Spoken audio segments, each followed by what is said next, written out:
All right, welcome to lab number 2.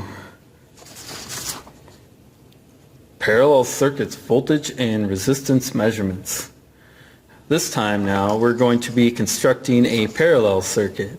We're going to have our power source, a fuse, a single pole, single throw toggle switch, 2 light bulbs, 2 marker bulbs to be specific, that notice now they're going to be connected in parallel and then connected to ground. Okay, so like before, if we lift the lid, we should find things neat and organized. We're going to need our toggle switch. We're going to need our fuse block. We're going to need marker bulb 1, marker bulb 2, and a pile of jumper wires. Start out by placing the components according to our schematic here. Fuse protection first,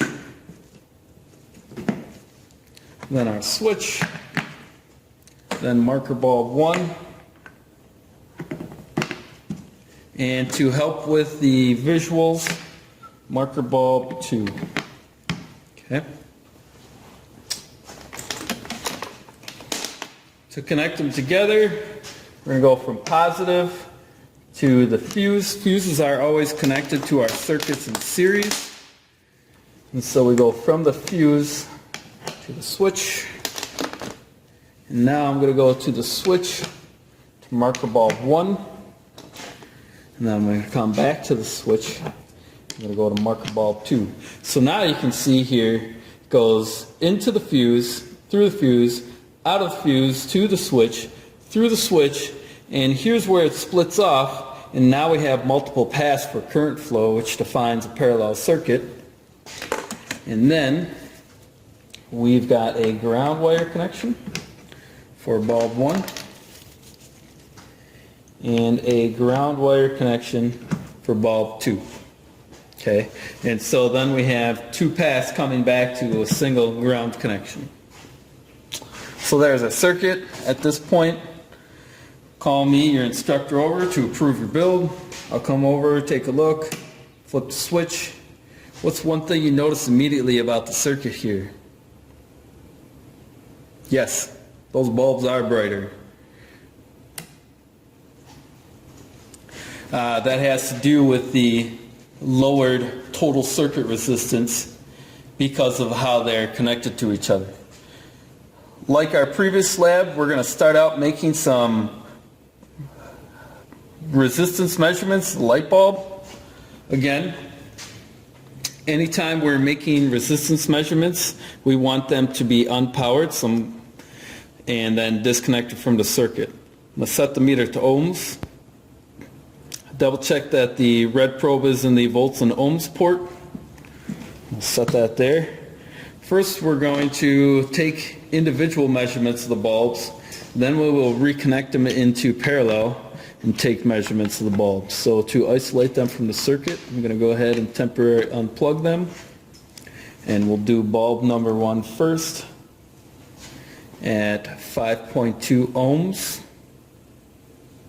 Again, wanting to make sure that we're looking up in the corner to verify our units, because 5.2 ohms versus 5.2 kilo ohms are 2 very different measurements.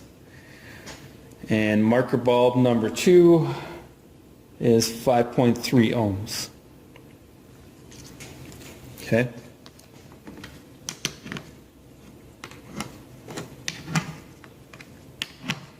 Now that we've done that, next thing I want to do is I want to take the parallel resistance. In order to do that and isolate it from the circuit, I'm going to unplug my jumper wires where they're stacked and connected together, and so that way I have my 2 bulbs. Yes, this also does take a little bit of resistance from the wires and add it in there, but it's negligible for our purposes here. And you'll notice that our total resistance with the 2 bulbs connected in parallel are 2.7 ohms. It's lower, almost half. Wonder if you could explain this. Yeah, I find that this is kind of like a highway. You know, in a series circuit, it was like a single lane highway. You know, you only had one lane to go, there was no passing. It could only handle so many cars at a time going down the road. But if we double the capacity of the road into a 2-lane highway, we can have twice as many cars going down the road, meaning that there's half as much resistance from getting from point A to point B, because there's more room to travel, so therefore more cars can travel down the road at a time. That's kind of how I like to think about parallel versus series resistance. All right, next up, we're going to do open circuit voltage. So that would be, so we're going to switch our meter to volts. I'm going to take my black probe, put it into the negative, and my red into the positive. And again, we're looking at open circuit voltage. My circuit's in the open state, non-working. We're at 13.32 volts.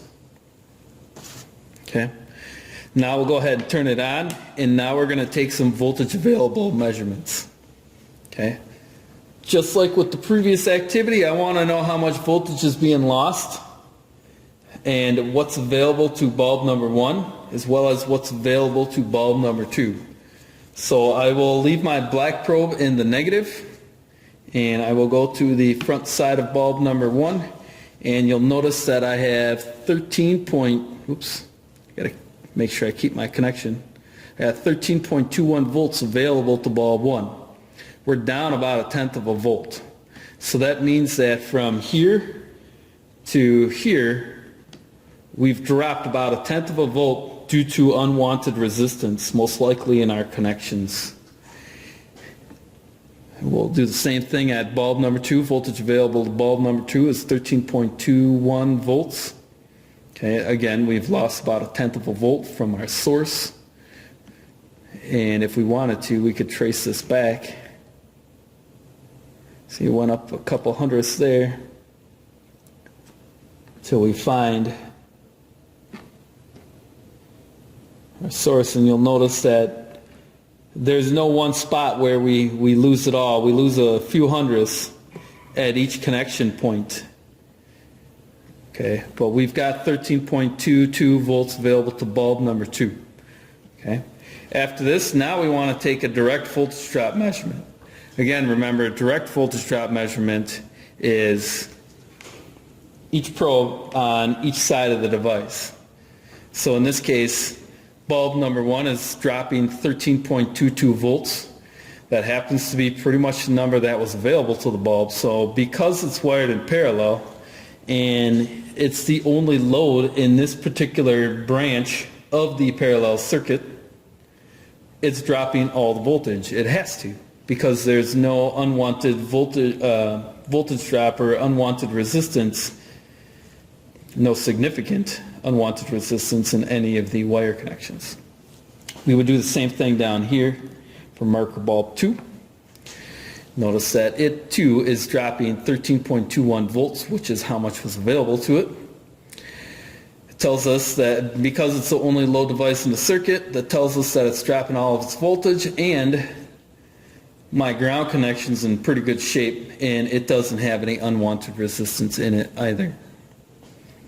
Speaking of the ground wire and the ground connection, the light bulbs are causing a rather large voltage drop because they're the only resistance or load device in the circuit, and this is a case of where the resistance is good. What we don't want is unwanted resistance in our circuit, hence the name unwanted, right?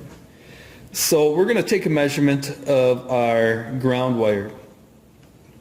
Our ground wire is a current carrying component, but it should not have any unwanted resistance, and therefore should not have much, if any, voltage drop to it. In this case, you can see we're at 5.4 millivolts. It's moving around a little bit as I move the meter, but yeah, we're right about 5.4, 5.5 millivolts, which is 0.0055 volts, which is a rather small amount.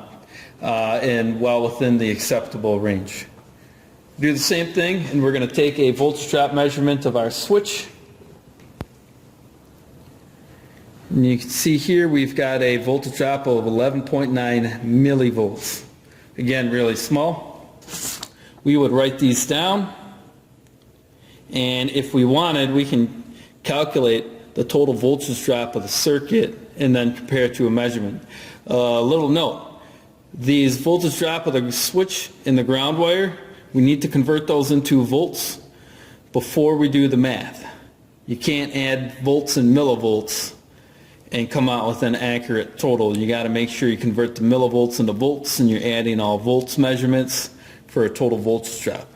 Also note that the voltage drop of bulb 1 and bulb 2, if I were to add those together, would be 26. We do not have 26 volts. They're parallel, so they're each getting source voltage, and each should drop source voltage. So since they're the same, we're only going to count them once. But let's take a look at the total circuit voltage here.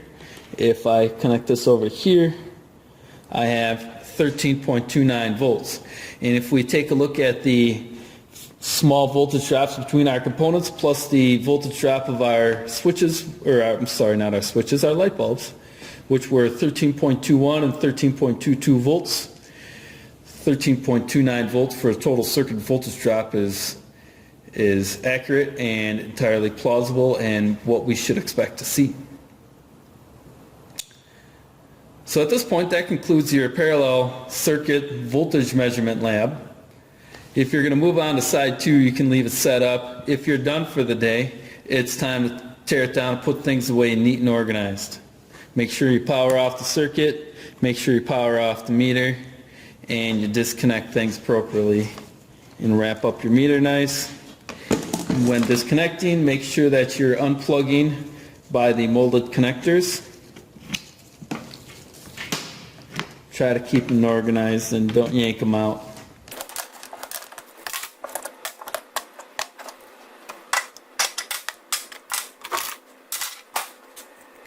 Thanks for watching.